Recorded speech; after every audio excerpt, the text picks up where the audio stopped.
Good morning my dear doctors. आज हम लोग कुछ मेडिसिन्स को लेकर के स्मॉल टॉक करेंगे जो हमारे डे टू डे प्रैक्टिस में बहुत ही यूजफुल है।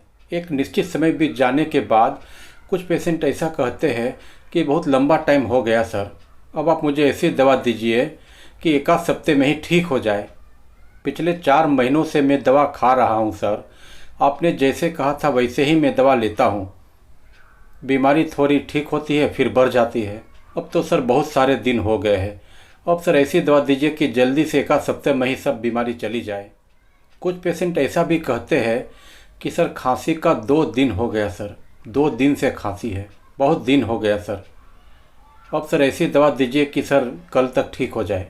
यहाँ पर पेशेंट अपने ट्रीटमेंट का बीता हुआ डिस्टेंस बहुत ज़्यादा समझता है, अपनी बीमारी को बहुत बड़ी बीमारी समझता है। पेशेंट ऑब्जेक्ट को और डिस्टेंस को इनलार्ज समझता है और फास्ट रिलीफ चाहता है, लाइट चाहता है। The rubrics are following: delusion, enlarge, objects are enlarge, delusion enlarge, distance is enlarge, carried, desire to be carried fast, and the medicine is aconite.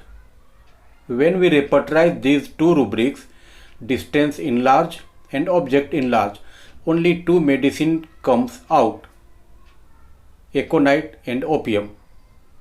Here just we make very short DD in between these 2 remedies. Opium has fear of extravagance, aconite has carried fast and light desire for. There are so many medicines which can differentiate these 2 medicines. बहुत बार lady patient आकर इस तरह कहती है कि sir दर्द बहुत हो रहा है, दर्द के कारण काम नहीं कर पा रही हूँ, पति को सवेरे टिफ़िन लेकर के काम पे जाना होता है, बच्चे की भी सवेरे स्कूल होती है, मैं सवेरे उठकर काम नहीं कर पा रही हूँ, एक बच्चे की बोर्ड की एग्ज़ाम भी आने वाली है, मैं समय पर काम नहीं करूंगी तो कैसे चलेगा sir. The medicine Sepia is poor in his working efficiency and due to the feeling of this poor condition she feels helplessness, although she has very useful rubric and this is cares full of about domestic affairs. घर के काम काज में वह बहुत ज़्यादा ध्यान देती है और बहुत अच्छे से करती है। कुछ पेशेंट अपने अंदर की सारी भावनाओं को, अपने इमोशंस को डॉक्टर के सामने अच्छे से एक्सप्रेस करना चाहते हैं, उसे अच्छे से व्यक्त करना चाहते हैं, वे सब कुछ खोल कर कहते हैं। इस अवस्था में वह इसीलिए पहुंच जाते हैं कि वह अपने आप को अपनी दुनिया में अकेला समझते हैं और इस कारण से वे लोग किसी व्यक्ति विशेष से या डॉक्टर से नज़दीकी चाहते हैं और अपनी सारी भावनाओं को कहना चाहते हैं।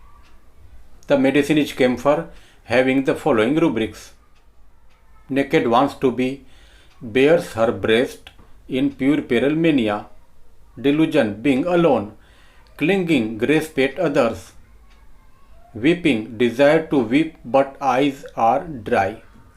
इस तरह के पेशेंट ऐसा कहते हैं कि सर मैं कहना तो बहुत चाहती हूँ पर किससे कहूँ, सर एक आप ही है जो मेरी बात ध्यान से सुनते हैं। Here is one more very small case.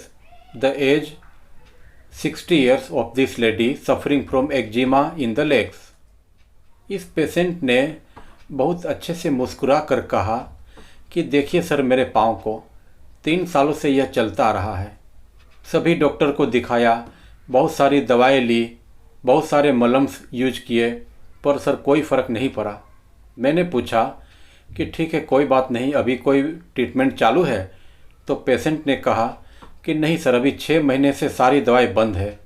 फिर मैंने पूछा कि 6 महीने से आप इतना क्यों बर्दाश्त कर रही है?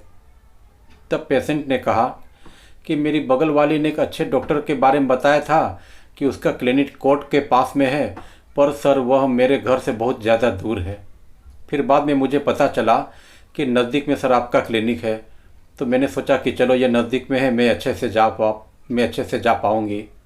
फिर मैंने कहा कि ठीक है कोई बात नहीं, आपकी बीमारी लंबे समय से है इसलिए ट्रीटमेंट चालू रखनी है, तुरंत बंद नहीं कर देनी है। फिर पेशेंट ने मुस्कुराते हुए कहा कि सर दवा लंबी चले कोई बात नहीं, अब तो सर आपका क्लिनिक भी मेरे घर के बहुत नज़दीक में है, जब तक आप थक नहीं जाएंगे तब तक मैं दवा खाती रहूँगी sir. Following are the rubrics I had taken into account: clinging, grasp at others, patience, contented, bad, desire to remain in the bed, and there is only one medicine covering all these rubrics, and this is phosphorus. I am Dr. Mukesh Gangani on my YouTube channel The Art of Homeopathy, and here we are discussing about small talks of some medicines. Now, there is one more small talk about the rubric groping as if in the dark, which is very useful in our daily practice. Groping means finding a way but unsuccessful. Patient खोजने की कोशिश करता है, टटोलते रहता है, पर उसे सफलता नहीं मिलती है और हमें ऐसा लगता है कि वह अंधेरे में कुछ टटोल रहा है और उसकी समझ में नहीं आ रहा है।